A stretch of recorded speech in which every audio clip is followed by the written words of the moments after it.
Escuchas Conversaciones sin Pauta. Diálogos urgentes sobre el país que tenemos y el que queremos tener. Un podcast de Pauta 100.5 con Claudia Álamo. Para muchos, nuestro país está avanzando con puntos ciegos. Para otros está avanzando con hilos invisibles, que todavía hay tramas que estamos recién empezando a develar.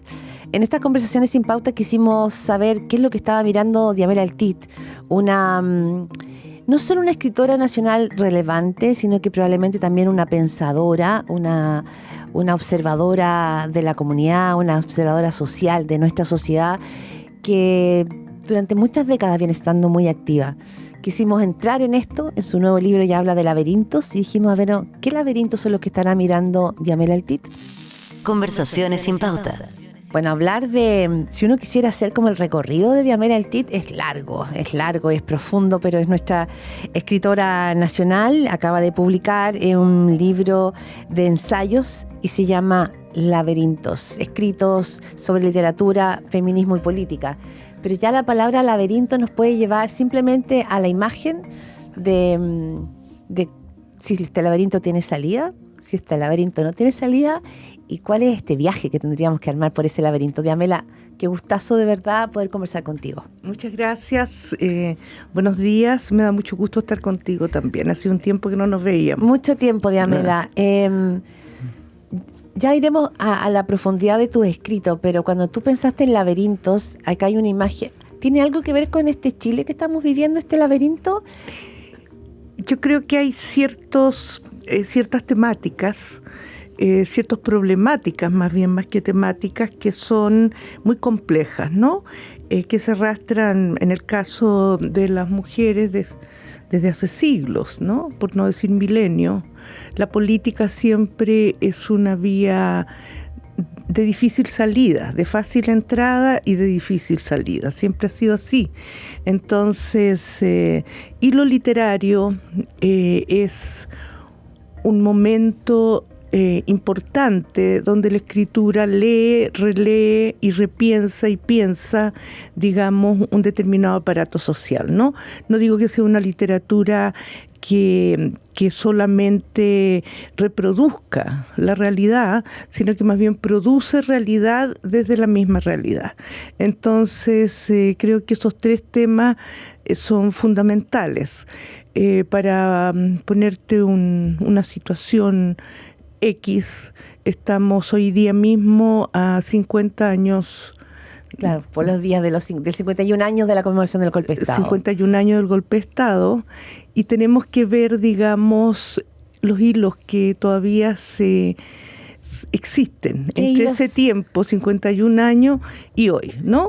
Entonces, ¿Hilos que para ti son hilos más bien invisibles o hilos que están totalmente visibles? Yo creo que están visibles, y el punto es qué se ve y qué no se ve de esa visibilidad, ¿no?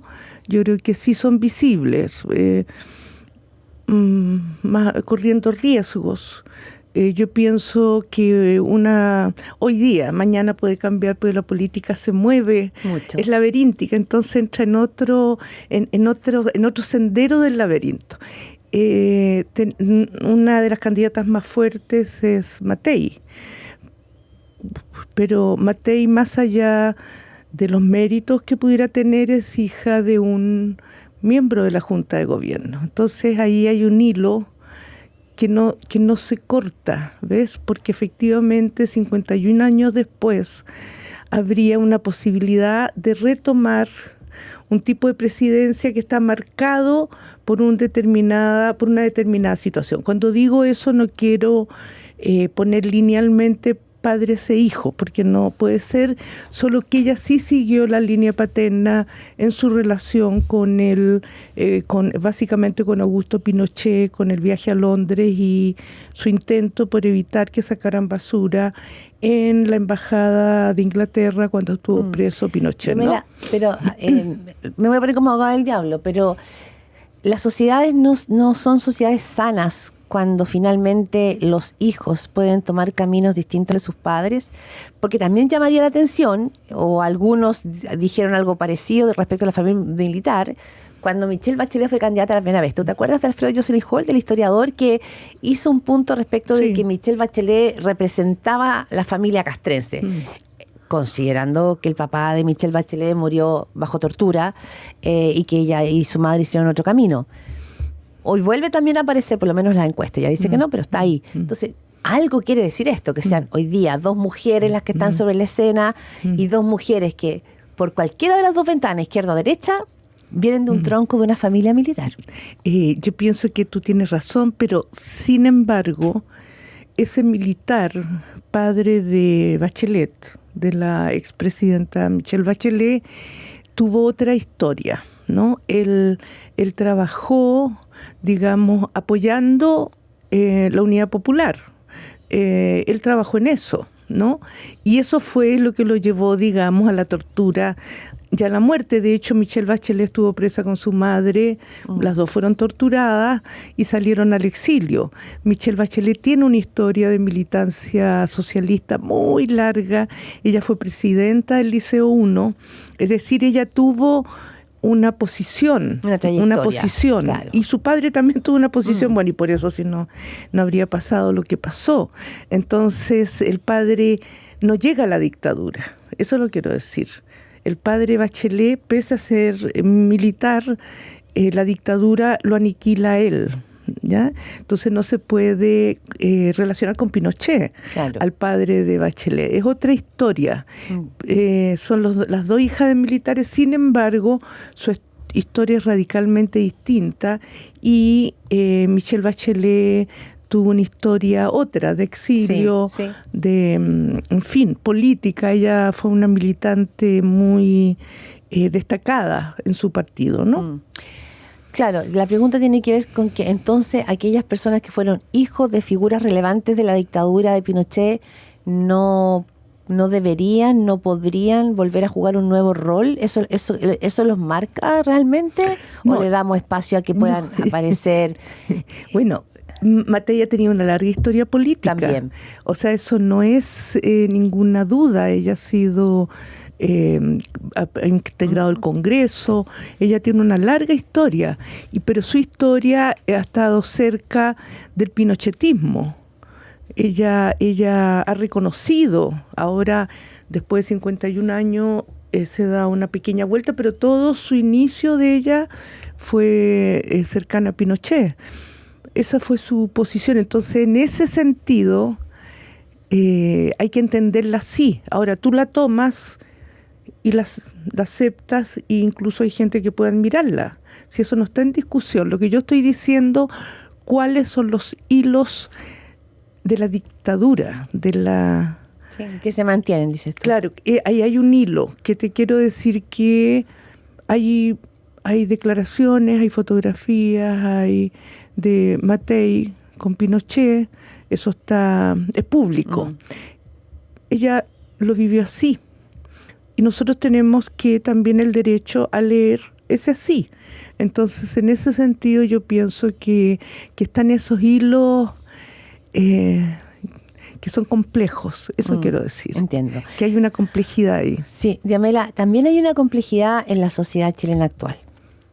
Y en el cual, y yo me lo he preguntado bastante, porque uno ve que el mundo de la política sigue funcionando, va tomando nuevos modos, va tomando nuevas formas, hasta nuevas estéticas. Pero en el fondo, sigue igual. Pero yo no sé si el mundo cultural, ese mundo cultural que tiene que ver con la mirada política, con la mirada social, con una mirada que fue colectiva, que fue muy colectiva, tú misma fuiste muy protagonista. Hoy, si ese mundo está activo, si ese mundo está mirando, si ese mundo está entregando hoy día una mirada reflexiva, si está teniendo una voz que uno diga, mira qué interesante lo que se señala desde acá. ¿Y por qué te lo planteo? Porque hace muy poco entrevistábamos a Katia Araujo aquí en Conversaciones sin Pauta, y algo que me llamó mucho la atención de ella es que me dice, nadie está mirando que hay sectores populares o sectores medios que son muy politizados. Pasa que no van tras la línea de la política tradicional, pero son sectores que están muy interesados, no están en la anomia, pero no tienen una representación. Entonces digo, ¿y dónde está el mundo de la cultura para recoger esa voz, esa adhesión, ¿no? Ese sentido de la conversación? ¿Lo ves medio vaciado eso, no? Mira, nosotros tenemos que pensar que estamos viviendo una situación más árida porque efectivamente el espacio cultural genera producciones, ¿no? Siempre ha generado y va a seguir generando. El punto es cómo socializar esas producciones. Nosotros tenemos un diario, que es en Mercurio, que tiene un suplemento cultural que reúne en muy pocas hojas arte, visuales, literatura, música, etc. Hay otro diario que está en una cuestión híbrida entre impreso y virtual, que no tiene cultura ya ni crítica literaria ni crítica de ningún tipo, ¿no? Entonces ahí tienes que añadir también la falta de mediación, porque efectivamente si tú haces algo, necesitas que ese algo se mediatice hacia otros. Pero ¿cómo?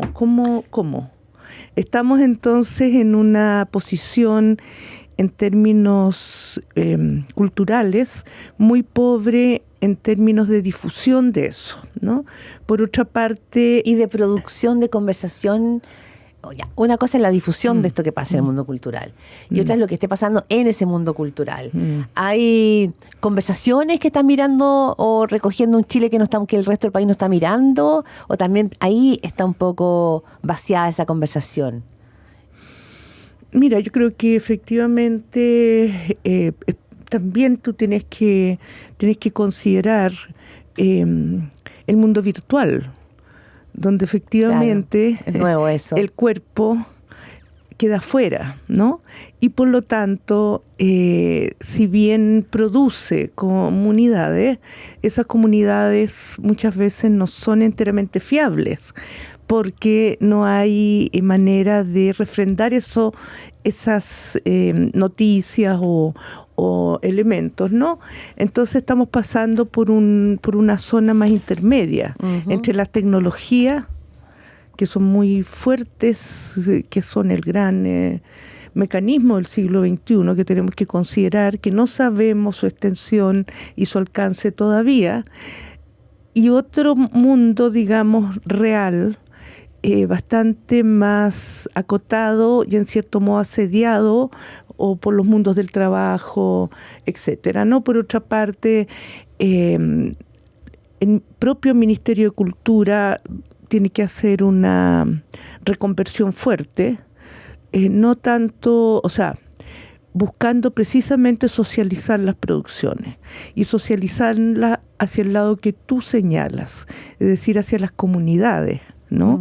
En ese sentido me parece muy interesante la Municipalidad de La Pintana. Donde, ¿lo hace? Sí, tiene... Claudia Pizarro hace algo así. Sí, tiene orquestas sinfónicas, tiene teatro, hizo algo con su comunidad muy interesante, donde la comunidad se incluye ahí mismo, ¿no? Entonces, desgraciadamente, el alcalde Jadwe, que está preso con las farmacias, pero también con las ferias. Ya está libre. Sí, pero está incriminado. Sí. La acaban de soltar. Entonces hace las ferias literarias, donde llega su comunidad ahí, ¿no? Entonces yo creo que hay que establecer en el Ministerio de Cultura lo que señaló Katia Araujo, que es necesario conectarse, generar comunidades con las comunidades. El artista tiene que hacer comunidades con las comunidades, ¿no?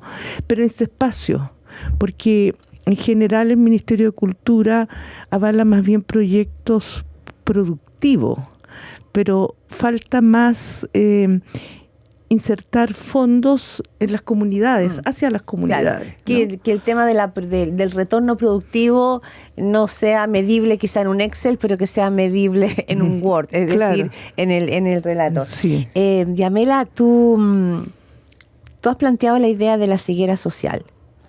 Y todo esto además, ¿por qué te lo planteo? Te lo planteo porque también nos estamos acercando a los 5 años del estallido social, a que hay mucha discusión respecto de este país que estamos haciendo en lo social, ¿se avanzó o no se avanzó? Hay toda esa discusión. Esto en medio de un escándalo del Poder Judicial, ya te mezclo aquí la política, porque en tu libro Laberintos tú también mezclas la política, ¿no? Con literatura, con feminismo, en el cual pareciera ser que lo social... sí, fíjate, cuando dije, tienes razón quizás, de que tenemos una ceguera de lo social y estamos mirando quizás más bien otros aspectos, otras dimensiones. ¿Y cuál sería el costo de no mirar lo social? Bueno, nosotros vivimos un costo de no mirar lo social con el llamado estallido, que yo diría que es una microrevolución. Eso fue una falta de mirada que le corresponde a toda la esfera política entera. Entonces, ese fue un resultado de una ceguera política, porque efectivamente sus tramas, la trama política está muy ligada a las élites, ¿no? Sus diálogos con los empresarios, su diálogo, ¿no es cierto?, efectivamente con los jueces, pero hay que recordar que toda esa gente llegó donde llegó por un voto popular, ¿no?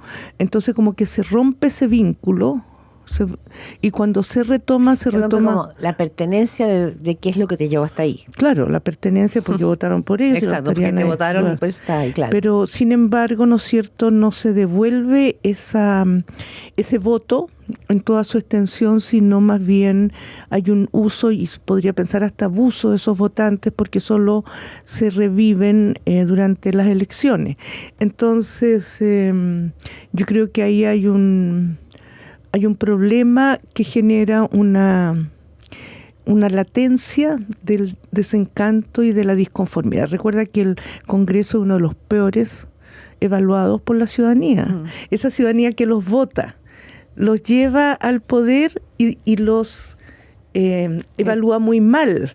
Entonces es ahí donde hay que pensarse en esos pactos, porque efectivamente la situación que tenemos, ¿no?, en una ciudadanía formada por áreas más poderosas, otras menos poderosas, clases medias que viven de una determinada manera y clases populares que viven de otra manera bastante más precaria.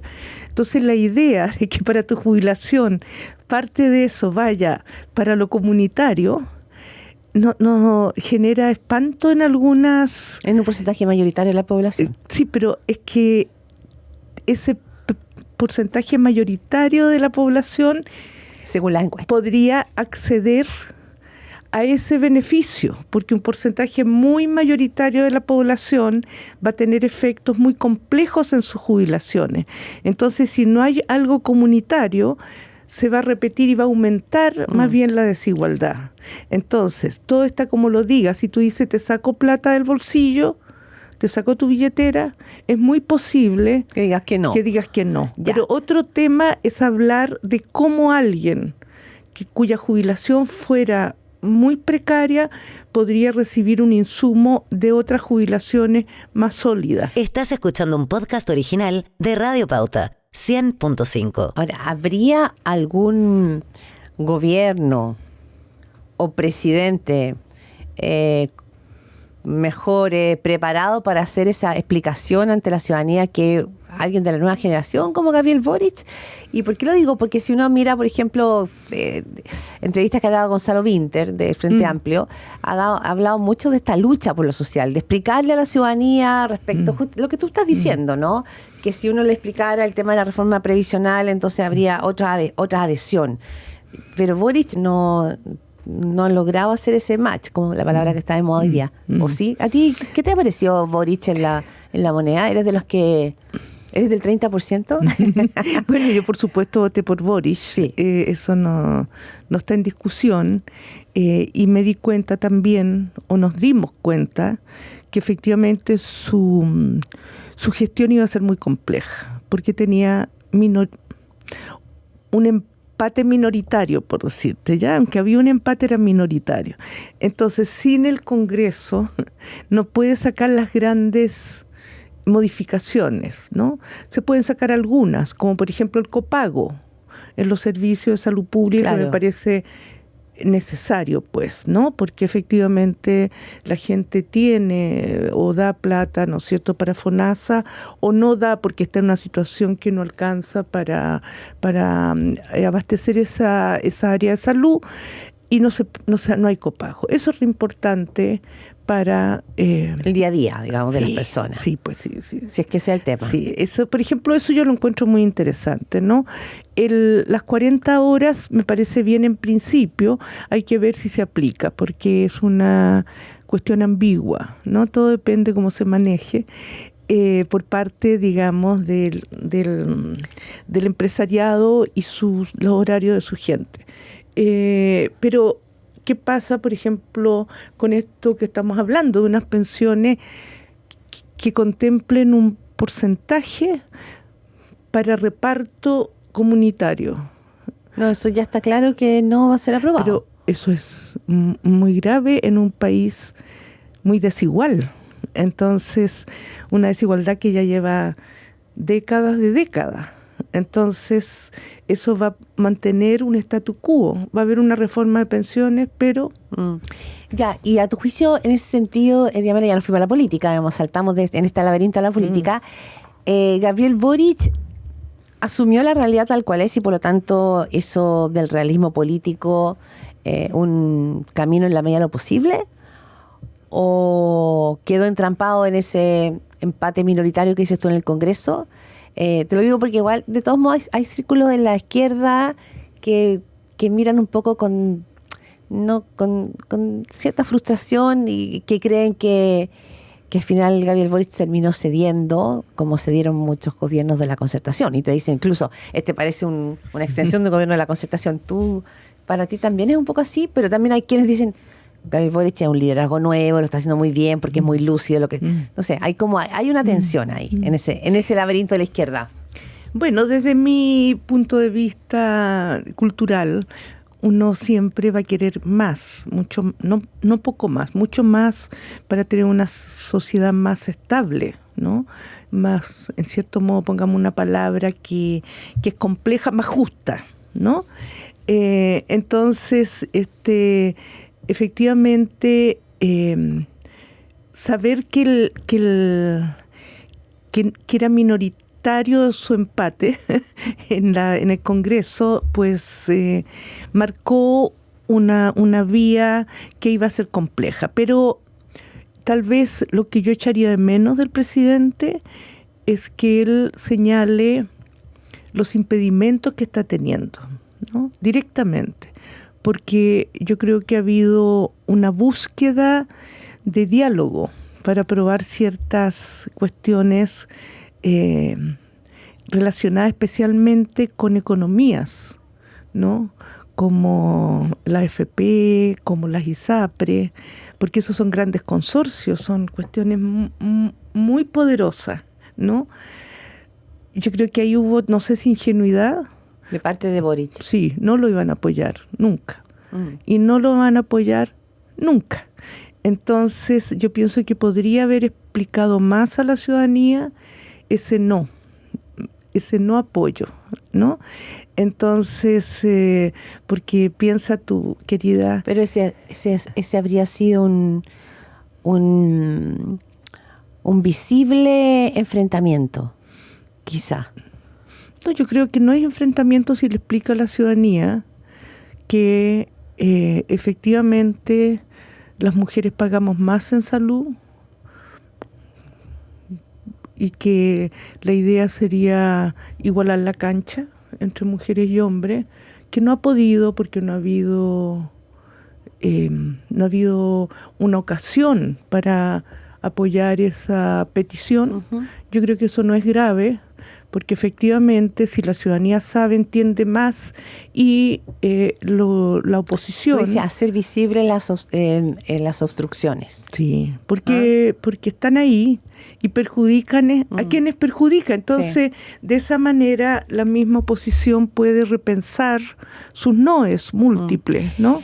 Diamela, ya tenemos el laberinto de los gobiernos, el laberinto del poder, los hilos invisibles de los que hemos conversado, que probablemente siguen muy presentes en la sociedad.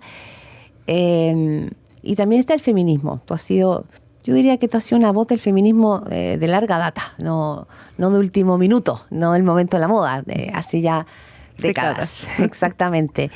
Pero también hoy día, en la revisión del corto plazo de los últimos años, hay una vuelta de tuerca respecto de qué es lo que está representando el feminismo. Se extendió con una gran voz fuerte desde las universidades, de las nuevas generaciones, pero hoy día hay quienes parece que ven que hay como, no sé si un retroceso, un estancamiento, o que no es claro a quién representa. ¿Tú estás viendo eso también, como que el feminismo está en una encrucijada en Chile? Bueno, el feminismo siempre ha sido discutido, ¿no? Desde siempre, pero también tiene una historia muy larga, porque empieza prácticamente el siglo XIX, ¿no? Se extiende al XX, básicamente Amanda Labarca, Elena Cafarena, no solo pensando en cuestiones familiares, o sea, un feminismo que le facilita la vida que piense en la vida familiar, ¿no? Sino, por ejemplo, trabajos domésticos para que la mujer no salga de su casa. Pero definitivamente siempre ha sido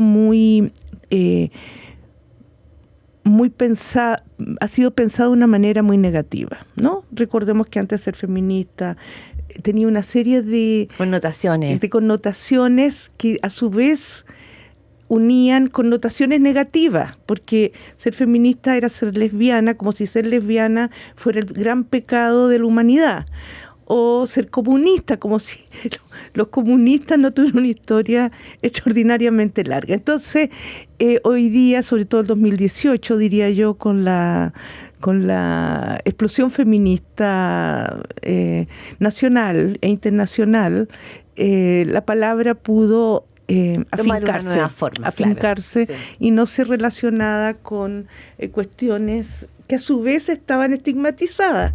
Entonces era una línea de estigmas muy negativo. Pero primero, que no hay un solo feminismo. Segundo, que esa explosión feminista efectivamente se dio en un contexto un poco artificioso, ¿ya? Porque tuvo que ver básicamente con Hollywood, ¿no? Por el Me Too. Por el Me Too. Pero ese Me Too de Hollywood, no fue el Me Too de la secretaria de una oficina neutra en San Miguel. Eso fue porque se dio con un gran un productor que marcaba los destinos futuros de las actrices.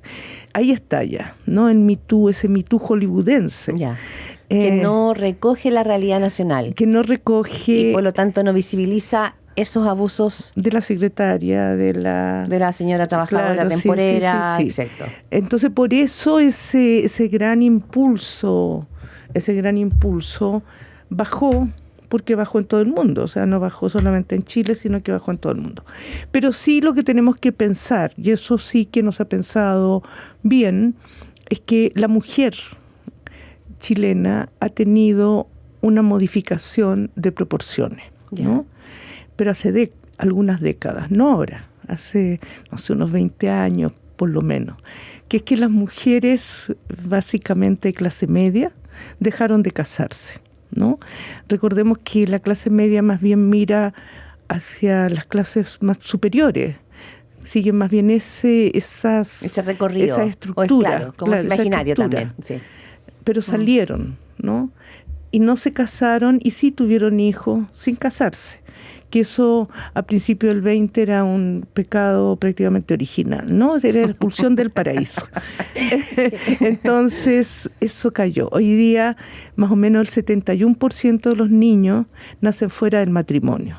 Cuestión que hace 50 años atrás, reciente, era imposible. Era una cosa negativa. Ahí hubo una emancipación. ¿Dónde se emancipa la mujer? En eso, ¿no? Donde ya no sigue su maternidad esa ley. No está ligada a un otro. No, puede tener hijos sin casarse, ¿no? Independientemente que viva en pareja o no viva en pareja, no necesita casarse para tener hijos. Y segundo, como sabes muy bien tú, mejor que yo seguramente, las mujeres están teniendo 1,3 hijos, por 2 dan 1,3, ¿no? Entonces también esa orden de los hijos está suspendida. Entonces, eso hay que mirar. ¿Qué pasa ahí? Es ahí donde tú ves la realidad más real de las mujeres, ya. ¿no? ¿Y tú qué crees que pasa ahí? Porque por una parte sí, está la emancipación y el decidirlo y no necesitar la consagración de una institución, pero por otro lado también esto ha significado una sobrecarga, un peso sola. Conozco muchas mamás que han tomado ese camino y tienen la mochila completa sobre sus hombros y que han tenido que salir a trabajar al mercado laboral con otras exigencias. O sea, toda esa independencia es verdad, pero también es verdad que para las mujeres se le ha hecho muy cuesta arriba también pagar esta independencia. Ha sido difícil también, ¿o no? Siempre fue difícil. Siempre fue difícil. Porque siempre. efectivamente, Sí. aunque estuviera, entre comillas, casada y con un X mediano proveedor, eso tenía un costo. Alto. Porque si bien te pagaban, ese pago tenía que devolverse en un trabajo doméstico bastante excesivo, criar, cocinar, etcétera, ¿no? Entonces, por supuesto, la situación de la mujer es asimétrica todavía, pero yo estoy tratando de leer lo que pasa, la realidad, que las mujeres dejaron de casarse, que el 71% de los niños nace fuera del matrimonio y eso significa un cambio social de envergadura, ¿no? Eso es así. Eso es un dato Eso clave. es así. Claro. Porque y eso 50 años atrás no sería posible pensarlo y sucedió. Pero sin embargo no se habla lo suficientemente de ese desapego a institucionalizar relaciones, ¿no? Por otro lado, efectivamente el 40% de las mujeres son jefas de hogar. Eso es así. Algunas con marido o pareja al lado, solo que el dinero lo gestiona ella, ¿no?